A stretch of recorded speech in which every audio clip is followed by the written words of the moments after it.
Have you ever wondered what happens when the hunter becomes the hunted, when the predator suddenly realizes they're actually the prey?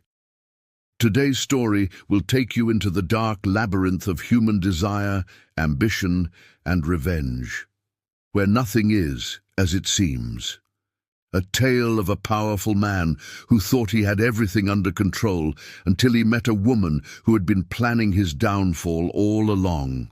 If you're enjoying this story, please hit that like button and subscribe to Toxic Tales for more thrilling narratives that expose the darkest corners of human nature. The Acapulco sun cast golden reflections across the infinity pool where Zafiro Santiago stood, swirling a glass of aged tequila. At 52, he possessed the kind of weathered handsomeness that came from decades of power. His empire, hotel chains across Mexico, real estate developments that transformed coastlines, and political connections that reached the highest levels of government, had earned him the nickname El Rey Dorado, the Golden King. But kings get lonely in their castles. Zafiro's phone buzzed, a text from his youngest brother Mateo.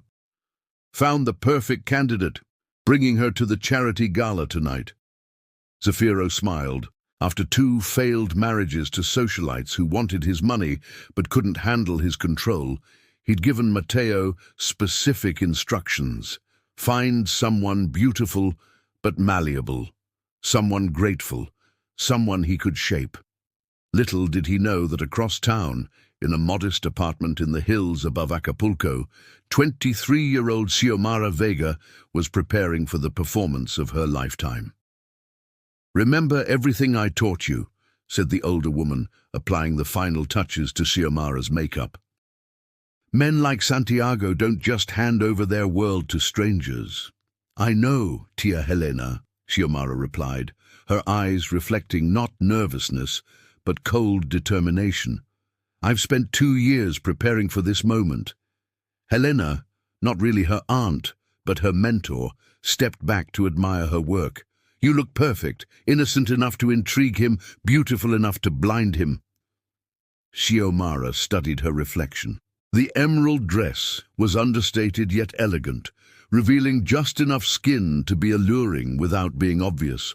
Her long black hair cascaded down her back in soft waves. She looked like a dream, one carefully crafted to appeal to Zafiro Santiago's specific tastes. "Just remember why we're doing this," Helena said, her voice hardening. "He destroyed my brother, your father. He deserves everything that's coming to him." Xiomara nodded, her hand instinctively touching the small scar at her collarbone, a permanent reminder of the night her world had been shattered. "Papa would still be alive if it weren't for Santiago. I won't forget." 10 years earlier, Xiomara's father, Ernesto Vega, had been Santiago's business partner.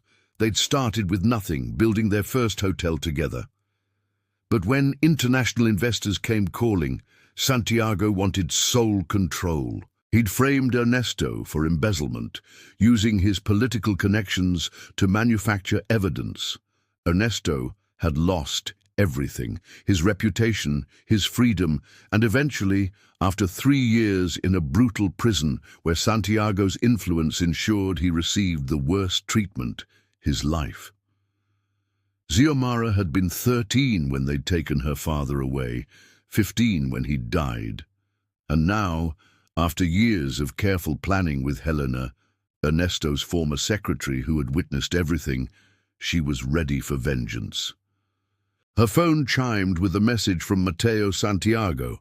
"Car arriving in 10. Remember, you're just a translation student I met at the university cafe." Xiomara smiled. Mateo had been the easiest part of their plan. The youngest Santiago brother, always in Zafiro's shadow, had been pathetically eager to prove his worth by finding his brother's next trophy wife. A few accidental encounters at the university where Mateo guest lectured, and he'd been convinced he'd discovered a hidden gem for his powerful brother. "It's time," Helena said, handing Xiomara a simple clutch purse. Inside was a vintage gold locket, her father's last gift to her. Don't lose sight of who you are. I won't, Xiomara promised. 2 years from now, Zafiro Santiago will have lost everything, just like my father did, and he'll know exactly who took it from him. The Santiago Foundation Charity Gala was held in the grandest ballroom of El Dorado Resort, Zafiro's flagship hotel. Crystal chandeliers cast prismatic light over the gathered elite of Mexican society. Politicians, celebrities, business magnates, all orbiting around the gravitational force that was Zafiro Santiago. Mateo entered with Xiomara on his arm, feeling the immediate ripple of attention. He'd known she was beautiful, but tonight she was transcendent. He felt a momentary pang of jealousy knowing she wasn't for him. "There he is," Mateo whispered, nodding toward the far end of the room where Zafiro stood surrounded by admirers. "He's exactly as I imagined," Xiomara replied, allowing genuine awe to color her voice. Powerful men like Santiago craved admiration. As they approached, Zafiro looked up, his conversation faltering mid-sentence. The girl on his brother's arm was unexpected, not the typical beauty queen or social climber Mateo usually found. There was something else, a quiet dignity in her posture, intelligence in her eyes. "Zafiro, this is Xiomara Vega," Mateo said proudly. "She's studying translation at the university, English, French, and Italian." Zafiro extended his hand, noting how she hesitated just a moment before taking it, not the eager grasp of a gold digger, but the careful consideration of someone unaccustomed to his world. "Miss Vega," he said, kissing her hand with practiced charm, "what brings you to my charity gala?"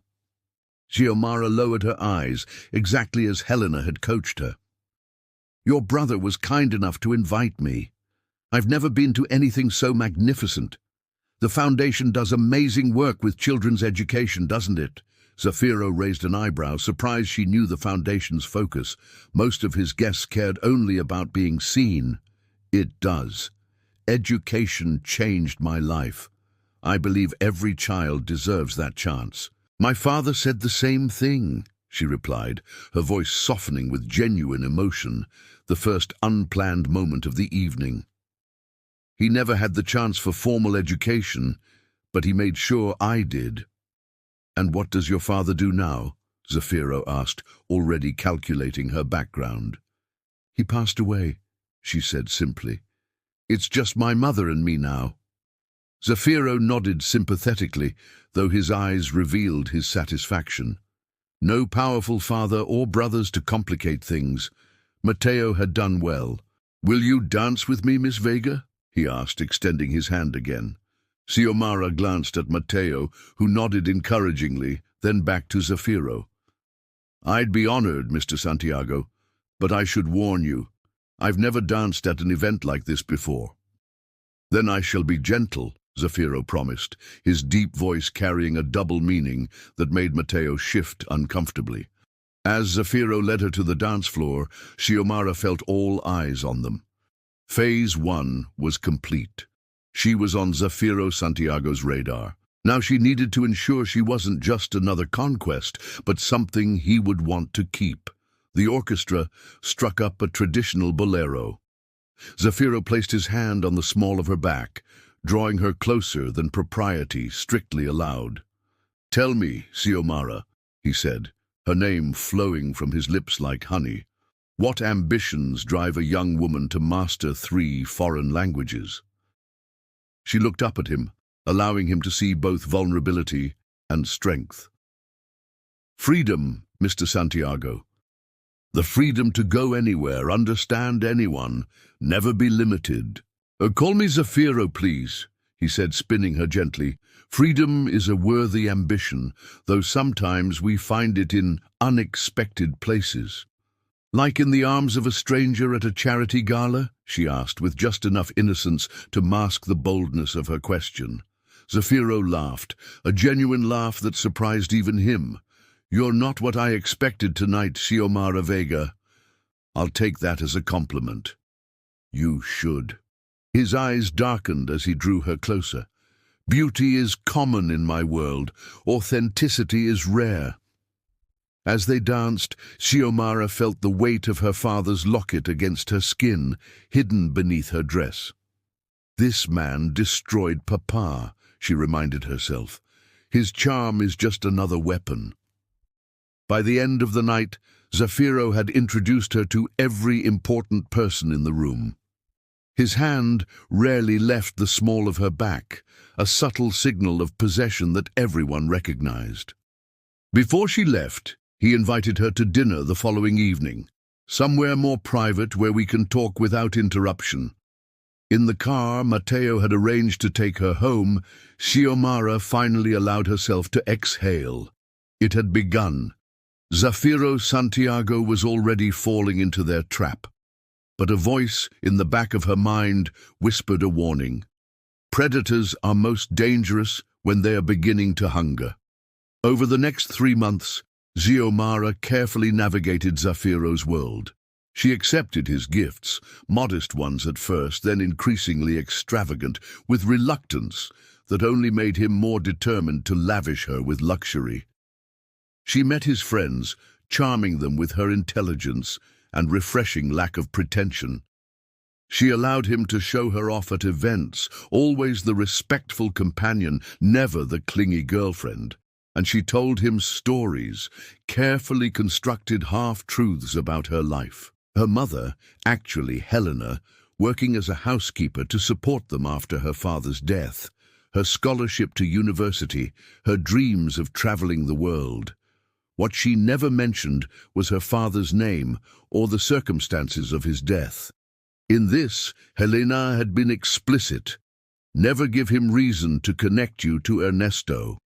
Not until it's too late for him to escape. Zafiro, for his part, was becoming increasingly infatuated. Xiomara was unlike anyone he'd ever pursued. She seemed untouched by the corruption and greed that permeated his world. She questioned him about his business with genuine interest, but never pushed when he deflected. She didn't demand his time, but made the hours they spent together meaningful.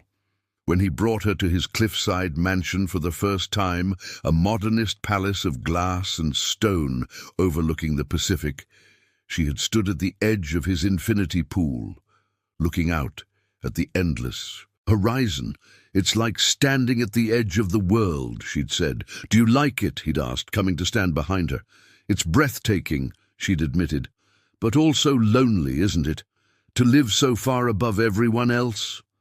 The question had pierced something in him, a truth he rarely acknowledged. Perhaps that's why I brought you here, he'd replied, turning her to face him, to make it less lonely. That night, she'd allowed him to make love to her for the first time.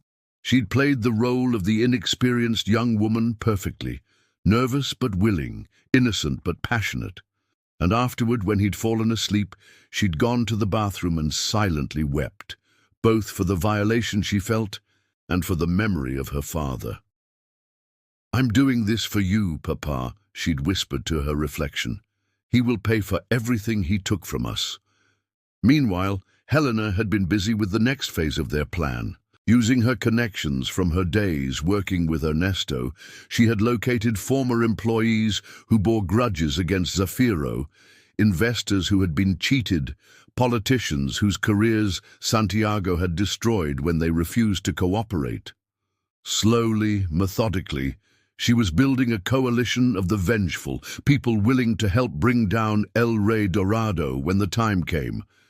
By the 6th month of their relationship, Zafiro had become possessive. He questioned Xiomara about her university friends, discouraged her from continuing her studies. You won't need to work, mi amor, and began to suggest she move into his mansion permanently. This was exactly what they had anticipated. The more control Zafiro believed he had, the more vulnerable he actually became. On the anniversary of her father's death, Xiomara visited his grave alone. She placed fresh marigolds on the simple headstone and knelt on the damp earth. It's happening, Papa, she whispered. He trusts me. Soon he'll ask me to marry him, just as Helena predicted, and then we'll take everything from him, his company, his reputation, his freedom. just as he took yours." A shadow fell across the grave. Xiomara turned, startled to find Zafiro standing behind her, his expression unreadable. "Who are you talking to, Querida?" he asked, his voice deceptively gentle. Xiomara's heart hammered in her chest. Had he heard? How long had he been standing there? "My father," she said, letting genuine tears fill her eyes. "Today is the anniversary." Zafiro knelt beside her, his expensive suit touching the cemetery dirt without concern. "You never told me how he died." Here was the danger moment. She needed to give him enough truth to satisfy his curiosity, but not enough to make the connection. "He was imprisoned," she said, looking back at the grave, "for something he didn't do. A business partner framed him for stealing money. The evidence was fabricated, but no one believed him. These were all facts, just without names or specific details." Zafiro stiffened slightly. "That's terrible.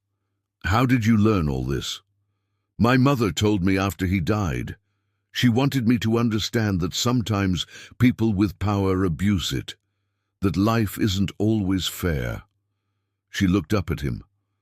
"That's why your charity work means so much to me. You use your power to help people, not hurt them." The tension in Zafiro's shoulders eased. He wrapped an arm around her. "I'm sorry you experienced such injustice, mi amor. Perhaps that's why fate brought us together, so I could give you the security your father couldn't." Xiomara leaned into him, allowing him to comfort her while silently reaffirming her commitment to destroying him. That night, as they dined on the terrace of his mansion, Zafiro presented her with a small velvet box. "I'm not a man who believes in long courtships," he said, as she opened it to reveal a diamond ring of obscene proportions. "When I know what I want, I claim it, and I want you, Xiomara Vega, as my wife." Xiomara's hand trembled, partly in character, partly with genuine emotion. This was the moment they had been working toward. Once married to Santiago, she would have access to everything: his home, his digital devices, his business documents, his most private transactions.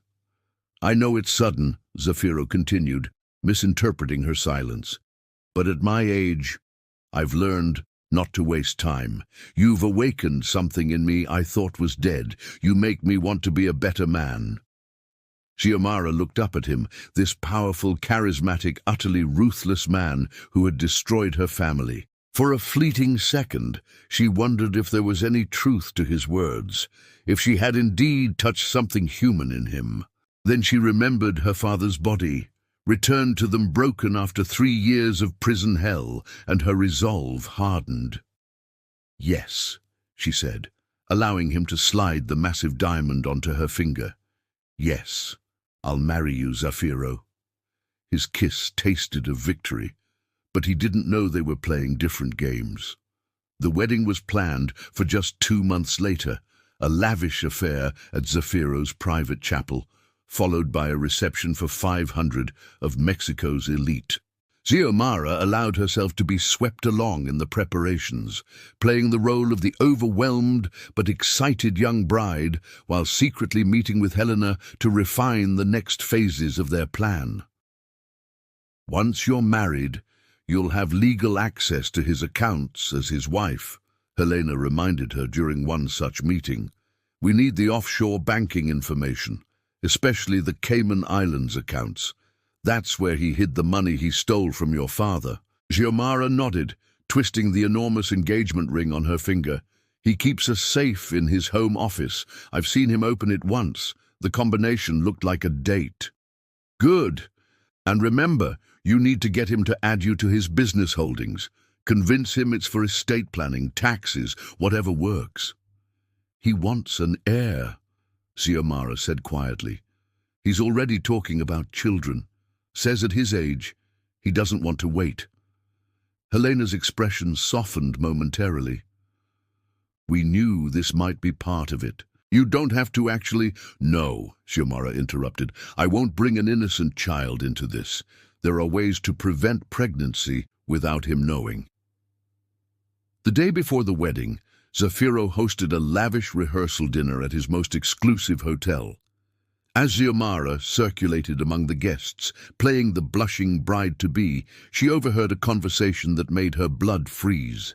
"I'm telling you, she looks familiar," a silver-haired man was saying to Zafiro's second-in-command, Domingo Vargas, "like someone I dealt with years ago."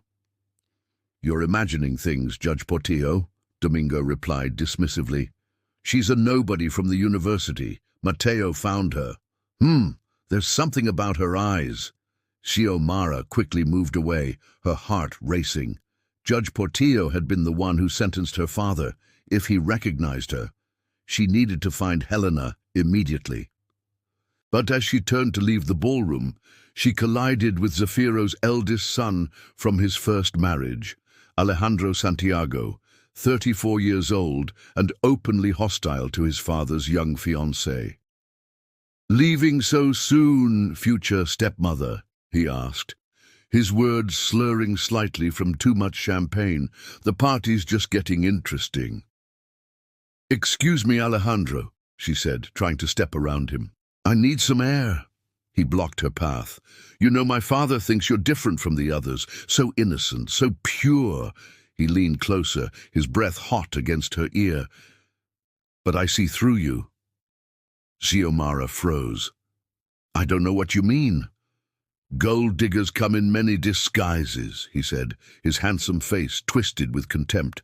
At least the others were honest about what they wanted from him. Relief washed through her. He suspected her of being after Zafiro's money, an accusation she could handle. "Your opinion of me is irrelevant, Alejandro," she said coldly. "Your father is a grown man who makes his own choices." "For now," Alejandro replied, "but when this marriage inevitably fails, I'll be there to remind him how I warned him about you." Zafiro appeared beside them, his hand possessively circling Xiomara's waist. "Is my son bothering you, querida?" "Not at all," she replied smoothly. "We were just getting to know each other better." Alejandro's smile didn't reach his eyes. "Just welcoming her to the family, father." Zafiro's grip tightened. "Good, because Xiomara will be your stepmother tomorrow, and I expect you to treat her with respect." The tension between father and son crackled like electricity. Xiomara filed away this dynamic for future use. Family discord could be a powerful lever when the time came. Later that night, in the luxury suite Zafiro had arranged for her last night as a single woman, Xiomara finally managed to call Helena. "Judge Portillo is here," she whispered urgently. "He thought I looked familiar." "Did he make the connection?" Helena asked, her voice sharp with concern. "No, but he might, and Alejandro Santiago already hates me. He'll be looking for any reason to discredit me to his father." "This changes nothing," Helena said firmly. "Tomorrow you become Señora Santiago. Once that happens, even if they suspect something, it will be too late. Zafiro's pride won't allow him to admit he was duped." Xiomara sank onto the plush hotel bed. "What if we're underestimating him, Helena? He didn't become El Rey Dorado by being a fool." "No," Helena agreed. "He did it by being ruthless and destroying anyone who stood in his way, including your father. Remember that, Xiomara. Remember why we're doing this." After hanging up, Xiomara removed her father's locket from its hiding place inside her cosmetics bag. Opening it revealed 2 photographs, her father in happier days, and a family photo of the 3 of them. Ernesto, her mother Camilla, who had died of grief shortly after her husband's imprisonment, and Xiomara herself at 12 years old before their world collapsed. "Give me strength," she whispered to the tiny portraits. "Tomorrow, I marry our destroyer." The wedding of Zafiro Santiago to Xiomara Vega dominated social media across Mexico. The young bride was radiant in a custom gown that reportedly cost more than most people's homes. The groom, powerful and possessive, seemed barely able to keep his hands off his new wife during the elaborate reception. What the photographs did not capture was Xiomara's inner turmoil as she spoke vows she had no intention of honoring, or the calculating look in Helena's eyes as she watched from the audience, playing the role of the bride's proud mother. The honeymoon was a month-long tour of Zafiro's properties around the world: Paris, New York, Tokyo, Dubai. In each location, he showcased his beautiful young wife like his most precious acquisition. And in each hotel suite, each private jet, each limousine, Xiomara searched for information that could help destroy him. Passwords glimpsed over his shoulder, business documents left momentarily unattended, conversations overheard when he thought she was sleeping. By the time they returned to Mexico, she had compiled a substantial dossier. Zafiro Santiago, it seemed, had built his empire on far more than the business partner betrayal that had ruined her father. There were bribes to government officials, laundered money from questionable sources, environmental regulations circumvented through payoffs, and competitors systematically destroyed through fabricated scandals. Xiomara sent everything to Helena through an encrypted messaging app they'd set up before the wedding. Helena, in turn, quietly distributed the information to her growing network of Santiago's enemies, building their case piece by piece. Meanwhile, Xiomara performed her role as the adoring wife with Oscar-worthy precision. She redecorated portions of Zafiro's mansion to make it theirs, hosted dinner parties for his business associates, accompanied him to important functions, and warmed his bed with convincing enthusiasm. She also began the delicate work of driving wedges between Zafiro and those closest to him, suggesting that his brother Mateo was jealous of their happiness, wondering aloud if Domingo Vargas was truly loyal or simply afraid of him, pointing out how his son, Alejandro, seemed to undermine him at every opportunity. Isolated targets were easier to destroy, Helena had taught her. 6 months into the marriage, Zafiro made the move they had been waiting for. He added Xiomara as a signatory to his primary business holdings for tax purposes, and granted her access to his most important financial accounts. "What's mine is yours now, Mirena," he told her as they signed the paperwork in his attorney's office. If only he knew how prophetic those words would be. That night, while Zafiro slept beside her, Xiomara slipped from the bed and went to his home office. With trembling hands, she opened the safe. The combination was, as she had suspected, a date, a 7/22, 1989, July 22nd, 1989. She wondered briefly what significance it held for him, but pushed the thought aside as she photographed the contents with her phone. Property deeds, bearer bonds, USB drives, and a small black book containing what appeared to be a record of payoffs. She had just closed the safe when the office light flicked on. "Looking for something, wife?" Zafiro stood in the doorway, wearing only his silk pajama bottoms, his expression unreadable. Xiomara's mind raced. She'd prepared for this contingency. "I couldn't sleep," she said, letting vulnerability show in her face. "I wanted to leave you a surprise for your birthday next week. I thought your office safe might be a good hiding place since you rarely open it." "Is that so?" Zafiro crossed the room slowly, like a predator stalking prey. "And what surprise would be worth the risk of invading my privacy?" She reached into the pocket of her robe and pulled out a small velvet pouch, her emergency prop always carried for just such a situation. From it, she extracted a vintage Patek Philippe watch she'd purchased weeks earlier. "It was my father's," she lied smoothly. "The only thing of value he left us. I wanted you to have it because—" She let her voice break slightly. "Because he never got to meet the man who made his daughter so happy." Zafiro's expression softened as he took the watch, examining its well-worn face and leather strap. It was valuable, but not ostentatious, exactly the kind of gift that would align with her carefully constructed backstory. "Xiomara," he said, his voice gentler now, "you didn't need to give up your father's watch." "I wanted to," she insisted. You've given me everything, Zafiro. I wanted to give you something meaningful in return. He pulled her into his arms, crisis averted. You're a treasure, mi amor. But next time you want to hide something in the safe, just ask. There's no need for secrets between us.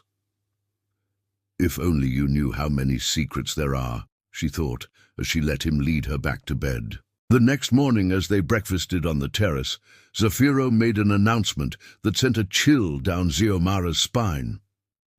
I've invited some old friends for dinner next weekend, people I haven't seen in years. I want them to meet the woman who has changed my life.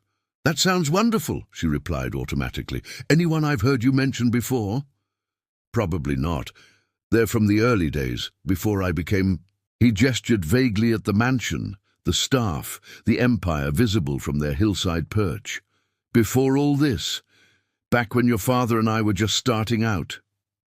The coffee cup nearly slipped from Xiomara's hand. My father? Zafiro smiled enigmatically. Figure of speech, querida, before I became successful, though I'm sure your father had his own struggles building a life for you and your mother. Relief flooded through her, though a nagging unease remained. Was he testing her, or was this innocent conversation? Tell me about these old friends, she said, deflecting.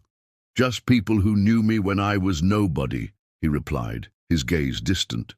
It's good to remember where you came from, don't you think? To remember the debts you owe? That afternoon, Xiomara made an excuse about shopping and met Helena at their secure location. A small apartment Helena maintained under a false name. He's planning something, Xiomara said after relating the morning's conversation. The way he mentioned my father, it was strange. Helena paced the small living room. It could be coincidence, or he could be setting a trap. What if he knows? What if he's known all along and has just been playing with me? Panic edged into Xiomara's voice. Then we accelerate the plan, Helena said decisively. How much access do you have now? Enough. I'm on most of the business accounts. I have passwords to his private servers. I've documented the offshore accounts. Good. We're nearly ready anyway. The coalition is in place. Former employees willing to testify, journalists ready to break the story, prosecutors who hate Santiago prepared to move quickly once they have evidence. Xiomara twisted her wedding ring. What about the final piece, the one you said would guarantee his downfall? Helena hesitated, then went to a locked drawer. From it, she removed a small recording device. We need his confession. Specifically, we need him to admit what he did to your father. With that, plus the financial evidence, he'll never recover. How am I supposed to get that? He never talks about his past defeats, only his victories. You'll need to provoke him, Helena said grimly. Make him angry enough to boast about it. That's dangerous, Xiomara protested. You've always said never to confront him directly. We're running out of options. If he suspects anything, we need to move before he can protect himself. Helena pressed the recording device into Xiomara's hand. This looks like a normal piece of jewelry, a brooch. He'll never know. Back at the mansion, Xiomara found Zafiro in the pool, swimming powerful laps despite his age. She watched him from the terrace, this man who had ruined her family, who had taken everything from her, and who now trusted her completely. Or did he? The uncertainty was becoming unbearable. If he knew who she really was, every moment in his presence was potentially lethal. Santiago wasn't known for his mercy toward enemies. That night, as they prepared for bed, Zafiro surprised her with another announcement. I've been thinking, mi amor. It's time we started our family. Xiomara froze in the act of removing her earrings. A family? Yes. He came up behind her, wrapping his arms around her waist and meeting her eyes in the mirror. I want to see you round with my child. I want an heir. One raised by a mother who has values, not like Alejandro's mother who cared only for social status. Xiomara struggled to find the right response. Are you sure we're ready? We've barely been married a year. His grip tightened slightly. At my age, querida, time is precious. And seeing you with our child would be the culmination of everything I've worked for, a legacy beyond buildings and bank accounts. The idea horrified her, binding herself permanently to this man through an innocent child. But she couldn't refuse outright without raising suspicion. "Let's talk about it more tomorrow," she said, turning to kiss him lightly. "Such an important decision shouldn't be rushed." His eyes darkened momentarily, but he nodded. "Of course, but don't make me wait too long, Xiomara. I've learned patience in business, but in personal matters." He let the implication hang in the air between them. That night, Xiomara lay awake long after Zafiro had fallen asleep. The walls of the magnificent mansion suddenly felt like a prison.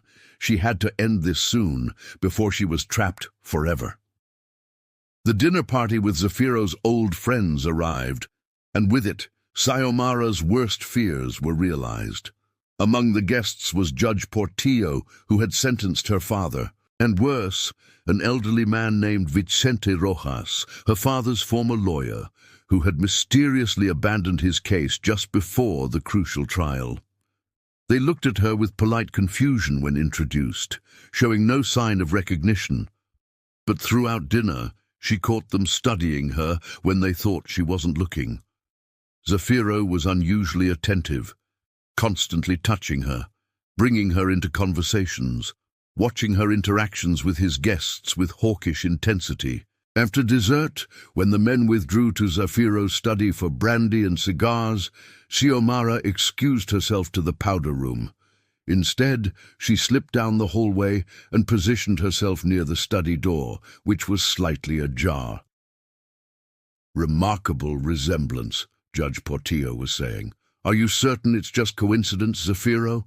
"Whether it is or isn't," came Zafiro's voice, smooth as silk, "she's mine now, and isn't there a certain poetry to it?" The men laughed, a harsh, ugly sound that made Xiomara's skin crawl.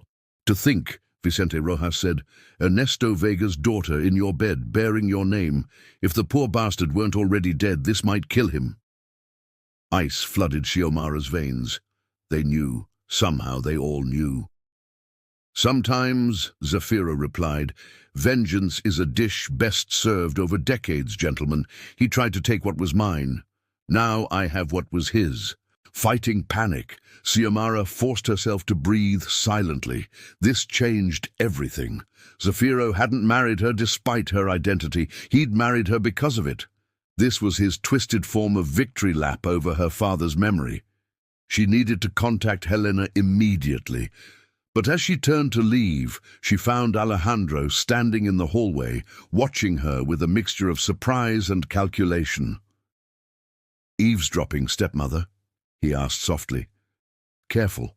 My father doesn't appreciate being spied upon, even by his precious new wife." "I was just coming to see if anyone needed anything," she lied, trying to move past him. Alejandro blocked her path.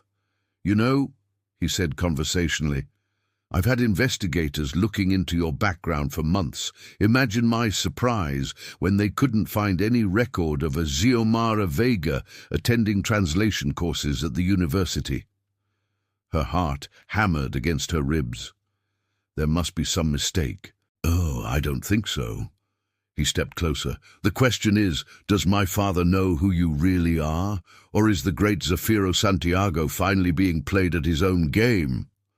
A new voice joined their whispered confrontation. "He knows exactly who she is." They both turned to find Zafiro standing in the hallway, his expression cold as he assessed the tableau before him. "Don't you, father?" Alejandro pressed. "Ernesto Vega's daughter? The man you destroyed? Go back to our guests, Alejandro," Zafiro commanded. "This is between my wife and me." "She's conning you, old man. Whatever she's after—" "I said go." Zafiro's voice cracked like a whip. After a moment of tense silence, Alejandro shrugged and sauntered away, but not before giving Xiomara a look that promised this wasn't over.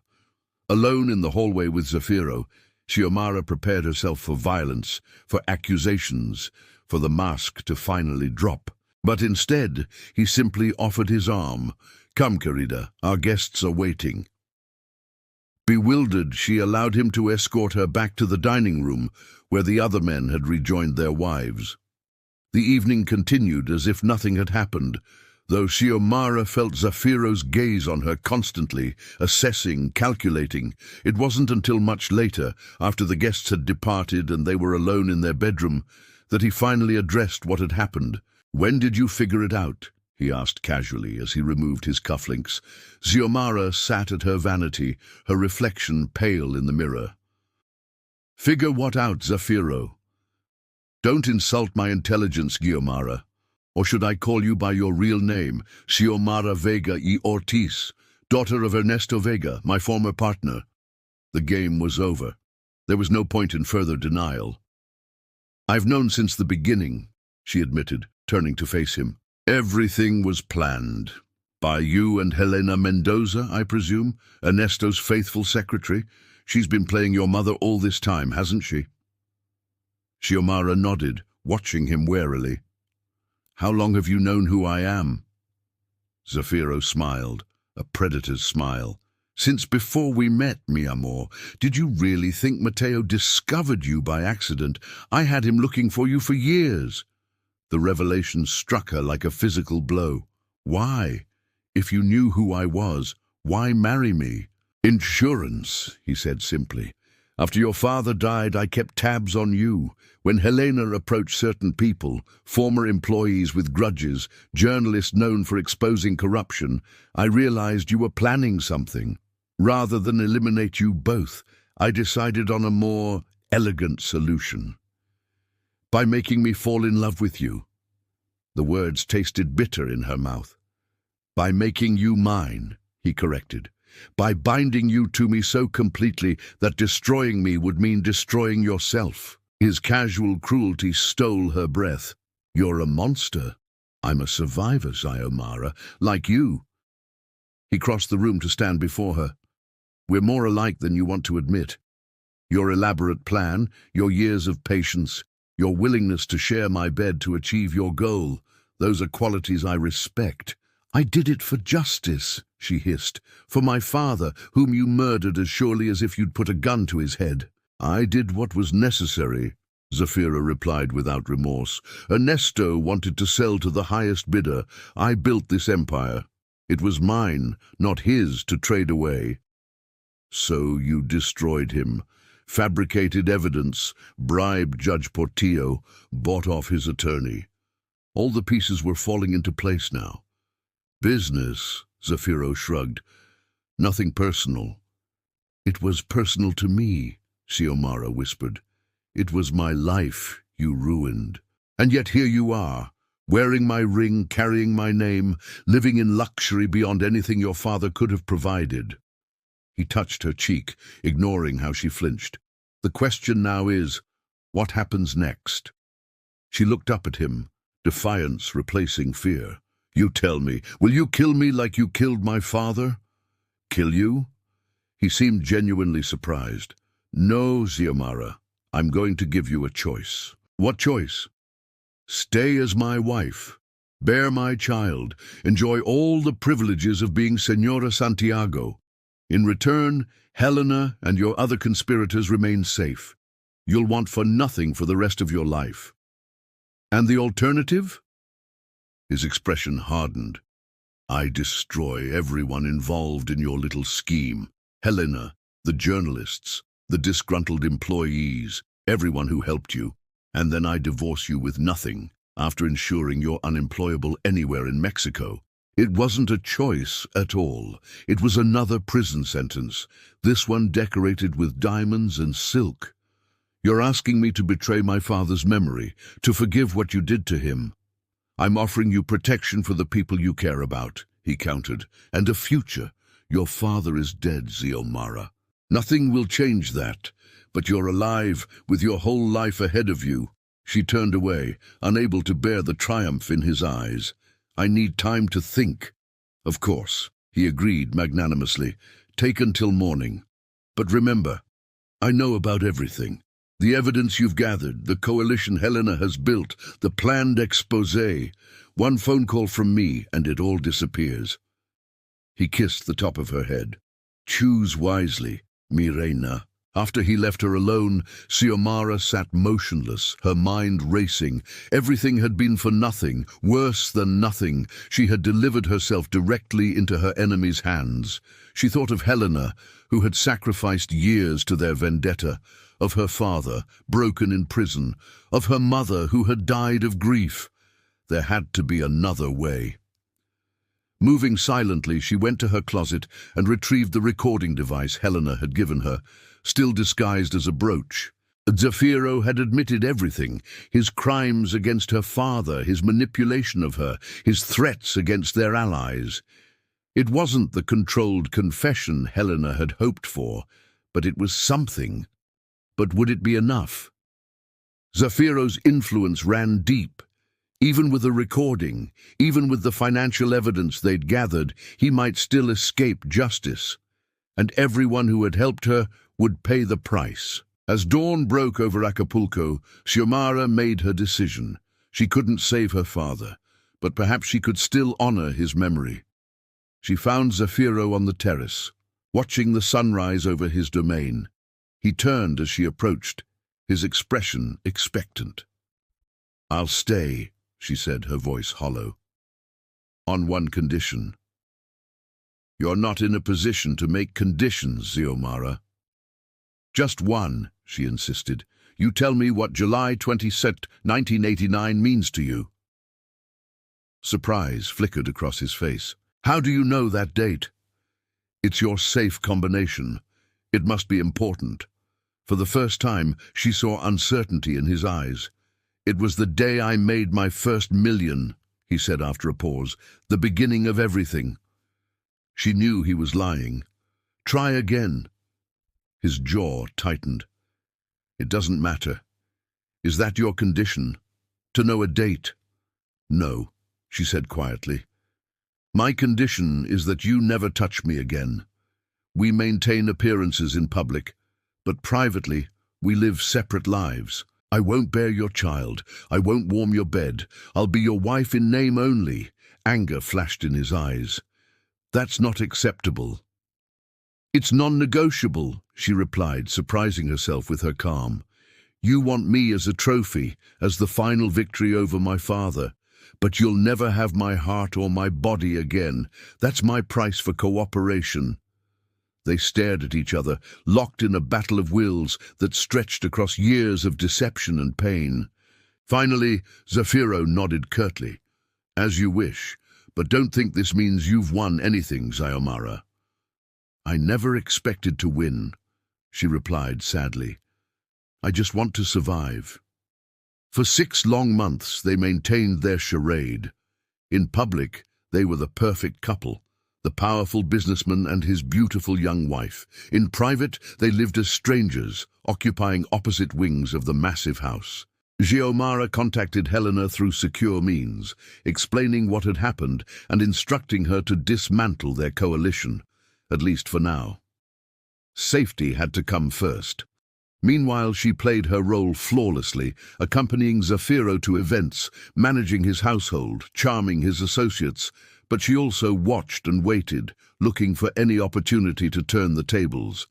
The opportunity came from an unexpected source: Alejandro Santiago. Despite his initial hostility, Zafiro's son had become an unlikely ally. His hatred for his father outweighed his suspicion of Xiomara, especially after he witnessed Zafiro's increasingly controlling behavior toward her in public.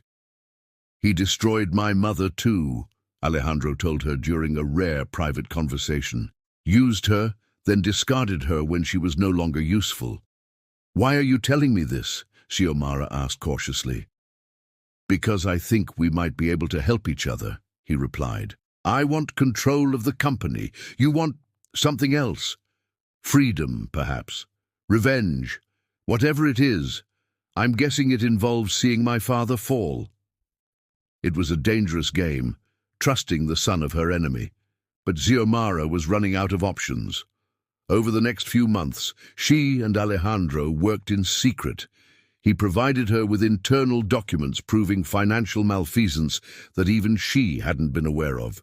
She, in turn, shared what she had gathered about Zafiro's offshore accounts and political bribes. Together, they built a case that not even Zafiro's influence could overcome. The final piece came unexpectedly. During a rare dinner at home with Zafiro, their interactions now limited to maintaining appearances, Xiomara asked again about July 22nd, 1989. "Why does that date matter so much to you?" Zafiro demanded, irritation clear in his voice. "Because you're lying about what it means," she replied. "And I think it has something to do with my father." Zafiro slammed his glass down. "Your obsession with Ernesto is pathetic. He's been dead for years. Because of you. Because he was weak," Zafiro snapped. "Because when it came time to make the hard decisions, he couldn't do what was necessary." "What decisions? What was so important that it justified destroying him?" Zafiro leaned forward, his eyes cold. "You want to know about July 22nd, 1989?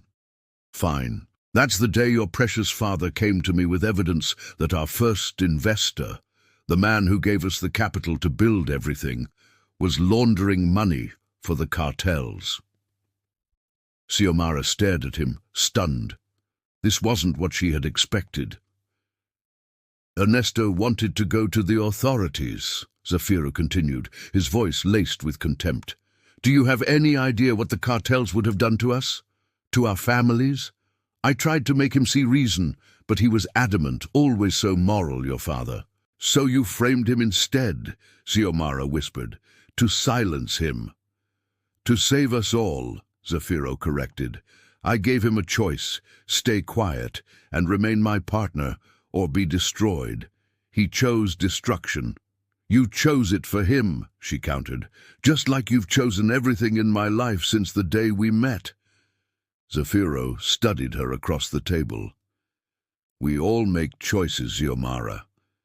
The difference is, I'm not afraid to live with mine."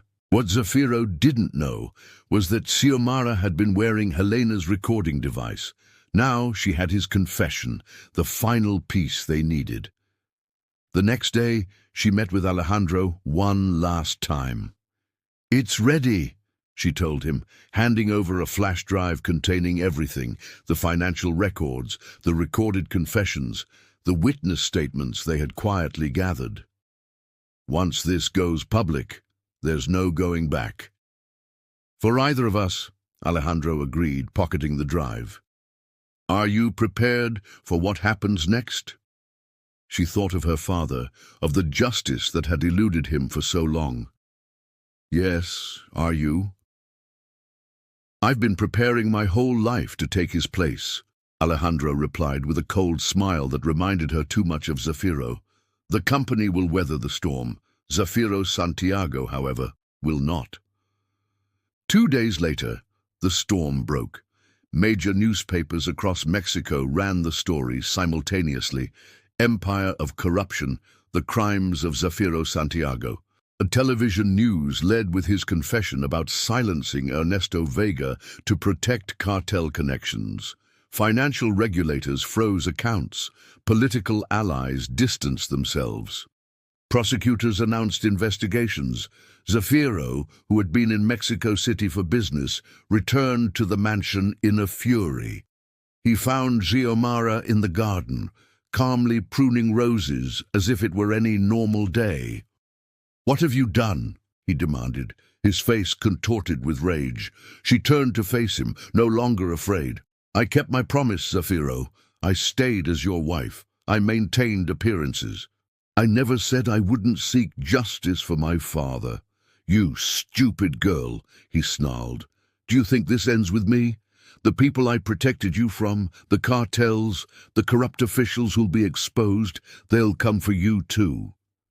"Perhaps," she acknowledged, "but unlike you, I'm not afraid to live with my choices."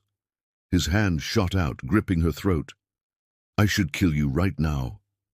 "Go ahead," she whispered through the pressure of his fingers. There's nothing left for you anyway. Your empire is falling. Your name is ruined. Your legacy is destruction. For a moment, she thought he might actually do it. Then, abruptly, he released her and stepped back. You're just like him, Zafiro said, a strange mix of contempt and admiration in his voice. Too principled for your own good. I'll take that as a compliment, Xiomara replied, rubbing her throat. It wasn't meant as one. He straightened his jacket, a reflexive gesture of control. Alejandro helped you, didn't he? My own son. She neither confirmed nor denied it. Zafiro laughed bitterly.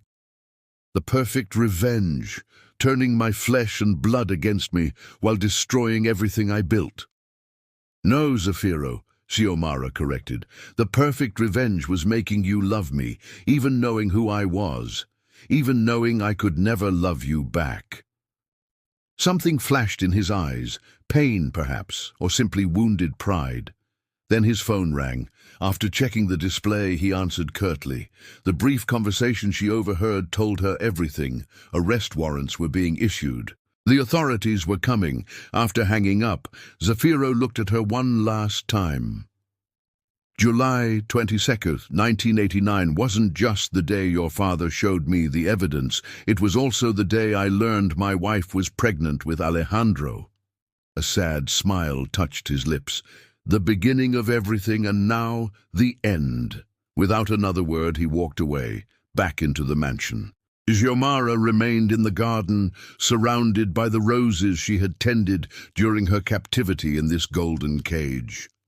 She felt neither triumph nor joy, only a profound exhaustion, as if she had been holding her breath for years and could finally exhale.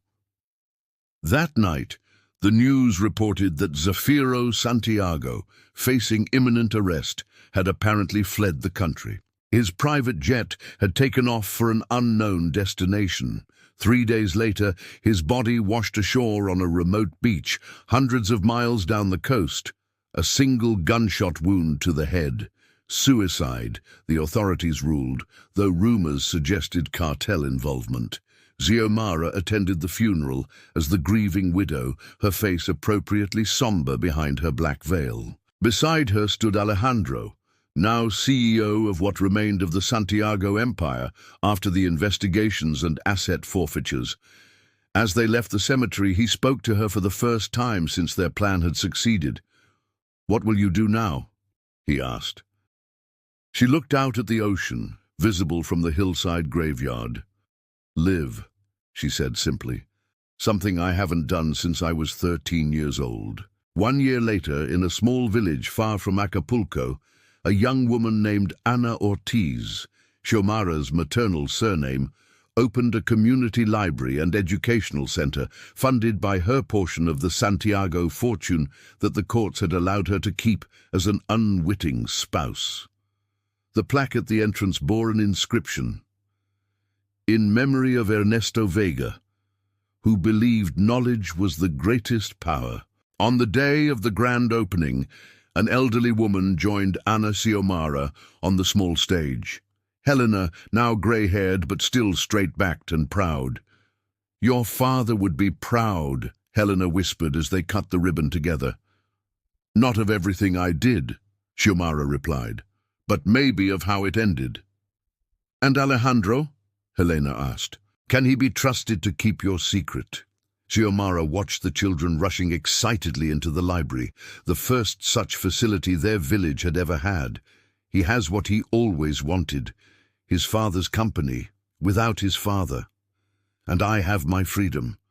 It's a negotiated peace we can both live with." Later that evening, as Xiomara placed a fresh marigold on the small memorial to her parents she had created in her garden, she reflected on the twisted path that had led her here. She had set out to destroy Zafiro Santiago and had succeeded, but not in the way she had imagined. In the process, she had nearly lost herself, her values, her capacity for compassion, her future. The golden cage had claimed 2 victims, the man who built it and the girl she had been before entering it. Neither existed anymore. In their place were ruins and rebirth. As the sun set behind the mountains, Sayomara touched the small scar at her collarbone, her reminder of all that had been lost and gained. "It's over, Papa," she whispered to the gathering darkness. "We're both free now." Beyond the garden gate, children's laughter floated on the evening air, the sound of futures being built, stories being discovered, lives unfolding without the shadow of vengeance. Sayomara smiled and turned toward the sound, leaving the past behind at last. When the hunter becomes the hunted, when predators become prey, the most dangerous game isn't just survival. It's remembering who you are when the game is finally over.